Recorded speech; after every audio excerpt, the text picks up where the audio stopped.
Bacaan Kitab Suci Injil, Renungan dan Doa. Sabtu, tanggal 5 Agustus tahun 2023. Inilah Yohanes Pembaptis. Inilah Injil Suci menurut Matius. Bab 14 ayat 1-12. Pada masa itu sampailah berita-berita tentang Yesus kepada Herodes, raja wilayah. Lalu ia berkata kepada pegawai-pegawainya, "Inilah Yohanes Pembaptis. Ia sudah bangkit dari antara orang mati dan itulah sebabnya kuasa-kuasa itu bekerja di dalamnya." Sebab memang Herodes telah menyuruh menangkap Yohanes, membelenggunya dan memenjarakannya, berhubung dengan peristiwa Herodias, istri Filipus saudaranya. Karena Yohanes pernah menegurnya. Katanya, "Tidak halal engkau mengambil Herodias." Herodes ingin membunuhnya. Tetapi ia takut akan orang banyak yang memandang Yohanes sebagai nabi. Tetapi pada hari ulang tahun Herodes, menarilah anak perempuan Herodias di tengah-tengah mereka dan menyukakan hati Herodes.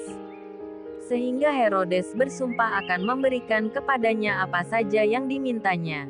Maka setelah dihasut oleh ibunya, anak perempuan itu berkata, "Berikanlah aku di sini kepala Yohanes Pembaptis di sebuah talam." Lalu sedihlah hati raja. Tetapi karena sumpahnya dan karena tamu-tamunya diperintahkannya juga untuk memberikannya. Disuruhnya memenggal kepala Yohanes di penjara. Dan kepala Yohanes itu pun dibawa orang di sebuah talam. Lalu diberikan kepada gadis itu dan ia membawanya kepada ibunya. Kemudian datanglah murid-murid Yohanes Pembaptis mengambil mayatnya dan menguburkannya. Lalu pergilah mereka memberitahukannya kepada Yesus. Demikianlah sabda Tuhan. Shalom, inilah Yohanes Pembaptis. Yohanes Pembaptis adalah seorang pribadi yang kuat dalam hal keutamaan-keutamaan. Orang kudus ini tidak takut untuk berkonfrontasi dengan orang-orang berkuasa yang memang mempunyai kesalahan-kesalahan. Karena dituduh oleh Yohanes Pembaptis bahwa dia hidup dalam perzinahan, Herodes Antipas ingin membunuhnya, namun dia merasa takut karena orang banyak menyukai Yohanes Pembaptis dan memandangnya sebagai seorang nabi. Namun, secara sangat tidak adil Herodes memerintahkan orang-orangnya untuk menangkap Yohanes dan memenjarakannya. Herodes adalah seorang pribadi yang lemah. Dia takut. Pada titik puncak nafsu badaniah dan kenikmatannya, dia menjadi tidak bijak.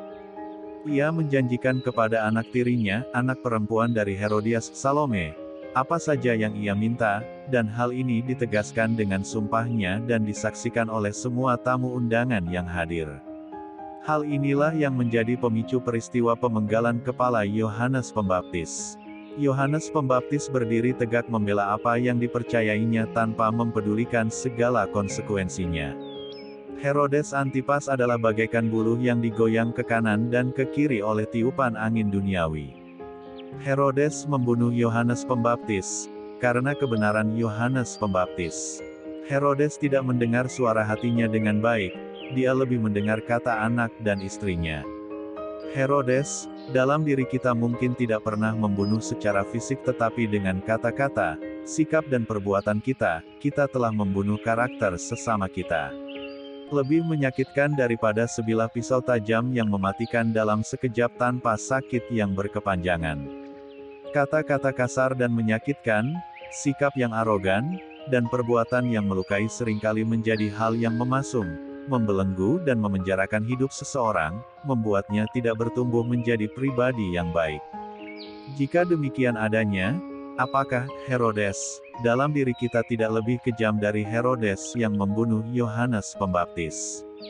Injil hari ini Matius bab 14 ayat 1-12, mengajak kita untuk menjadi pribadi yang hening dalam mendengar suara hati, agar apapun sikap, kata dan perbuatan kita tidak bertentangan dengan cinta kasih. Dunia senantiasa berupaya untuk menggoncang para murid Kristus ke sana kemari.